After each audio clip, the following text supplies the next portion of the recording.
When I'm playing football, I feel like that's what I'm meant to be doing. It's just my purpose. On the field, the passion of it all comes out. I just let everything go. And it's crazy to think that all this was almost taken away from me.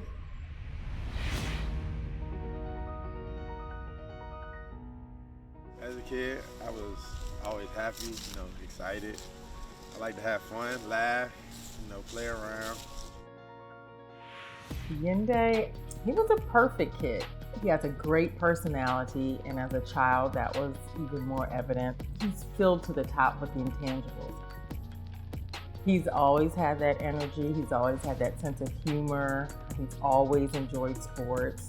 I mean, this is a kid, he grew up around college football. Like, that was his entire childhood. Football's been a big part of my life since I was born. My dad's been a coach, and then my mom was always supportive.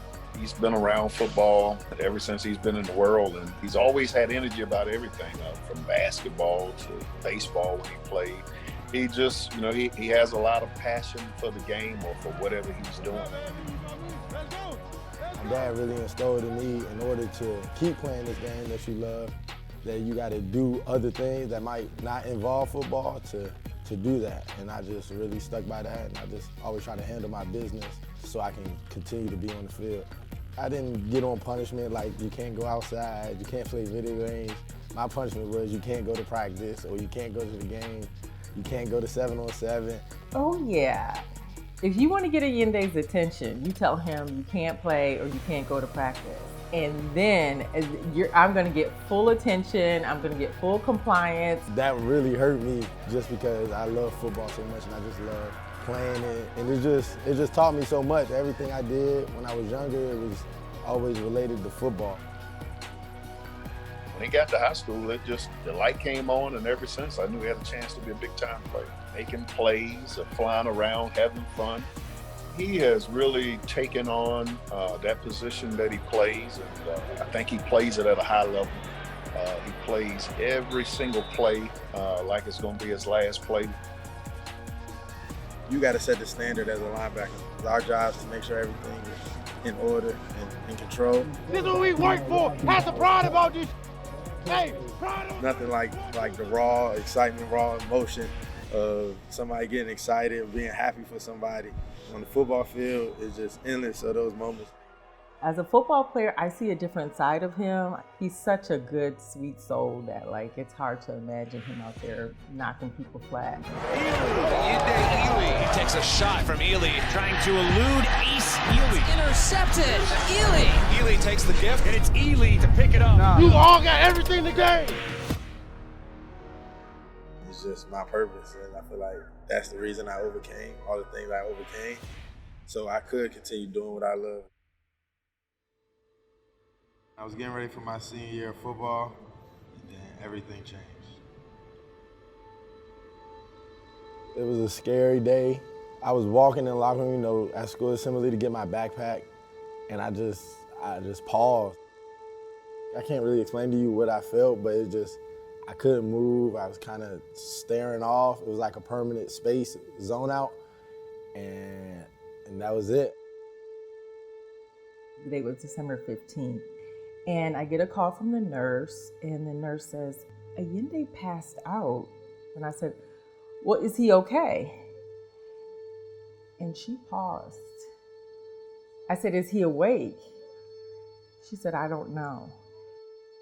So I drive directly to the hospital, and I actually got there before they did. I actually see the ambulance coming in, and I see Yende, and the look on my child's face is like complete terror. And he's like, Mom, am I gonna be okay? And it was a very scary moment of not knowing what was going on, and to see this healthy young man, to see your child there, and there's nothing that you can do about it, and not knowing what you're even up against. I just could not fathom in my head what could have happened to Yende. They tell me he had a seizure at the assembly, and sometimes people have seizures, but in my heart, I know that's not my child. It was so random and it was not a lot of answers, so I didn't know what to think. We stayed there the whole day. I think we stayed there like 12 hours. That was a Friday.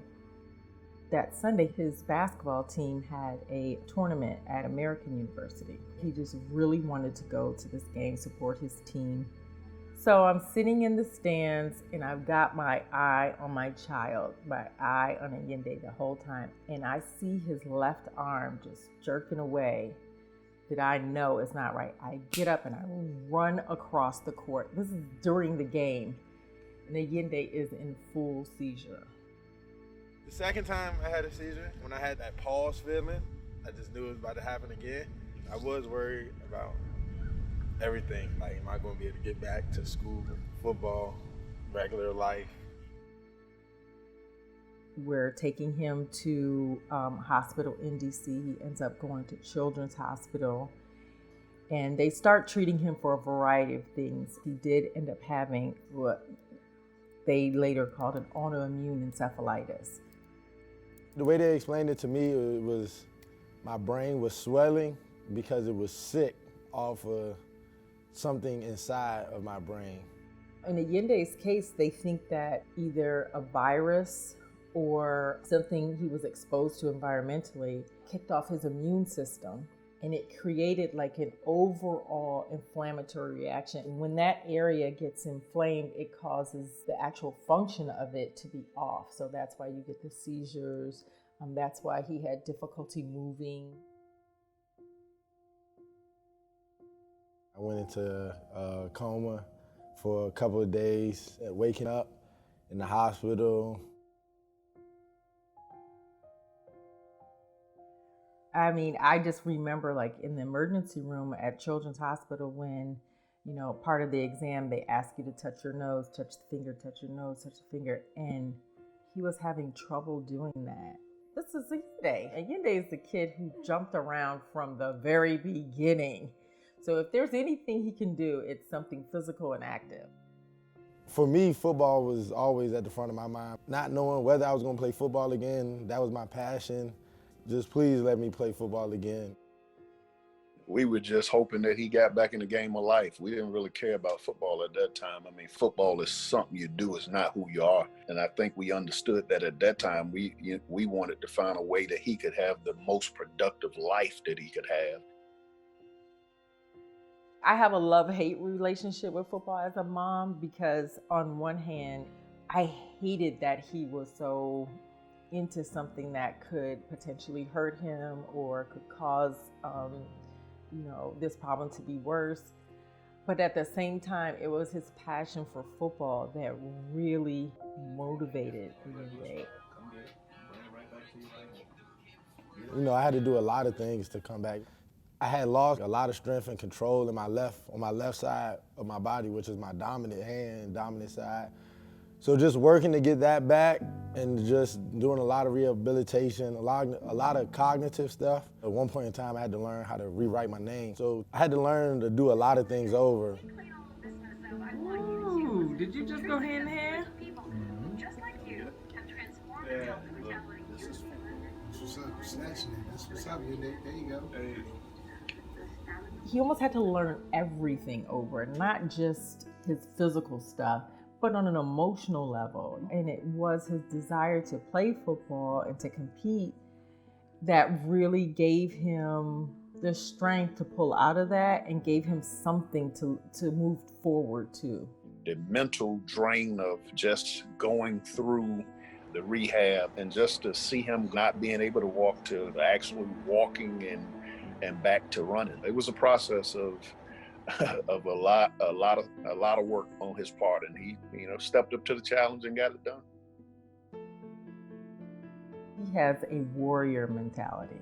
That's something as he has grown from a boy to a man that I've come to learn about him and I have to respect about him. There's always a way to get what you want. It's just how bad and what are you willing to do to get it back. You know, it's been plenty of times where I could have just said, I'm done. So it just taught me just to keep going, you know. It taught me perseverance, really, a lot of perseverance and just relentlessness.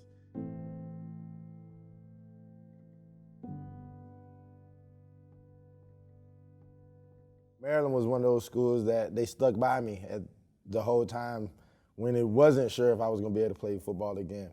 And I always loved Maryland for that. And since Maryland took that chance on me, I just want to, when I step out on the field, I just want to give it all I got for Maryland, just make them proud and not let them down. He's a different person having had that experience. He still is a fun-loving, he still is like, his great self, his funny self. But there's a part of him that understands some realities about life. And I think having had that experience is what really brought that to fruition for him. I didn't play my senior year, and then I come to Maryland and I redshirt. So 2 years without playing football, just tough for me. I didn't know really how to do it. It was new. So getting on the field after 2 years, it was a lot of nerves, my mind was racing. I was like, oh, I'm back out here. I told myself there was no reason to be nervous. You've been doing this is what you wanted, and now it's here, so just take advantage of it. Doege will throw and picked off. It is Ayinde Ealy who makes the interception. My second game back against Bowling Green, I caught my first career pick. Just fell right into my hands, and it was just a great moment. And just celebrating with all my teammates and stuff. And just being back, I just felt, it was just reassuring me that you can still do this. You still a football player. To see him now running and tackling and having fun, it just makes you thankful because, for that short period of time, everything could have been taken away from him. And to see him able to just enjoy things in life that he wants to do, and it says a lot, and I think that drives him, and that is that motivation behind everything that he does, because he knows that it can be taken away at any moment.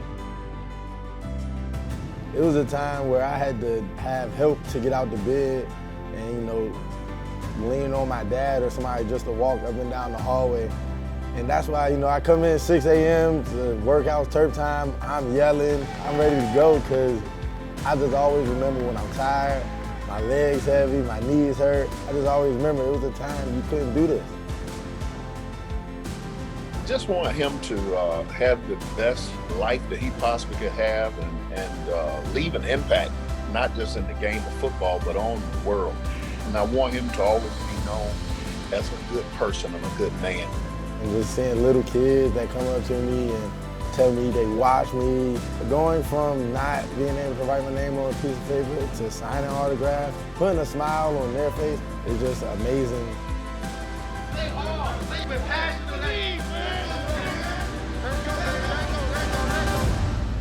This game, it just taught me so much. It taught me how to get through life. Just a way to push through adversity, way to just stand up, way to hold your head high. Even when odds are stacked against you, there's always a way. And I just, thank the people that supported me in that and helped me get back. It was a lot of hard work, but I'm just thankful that I did it, and I just want to put on for Maryland.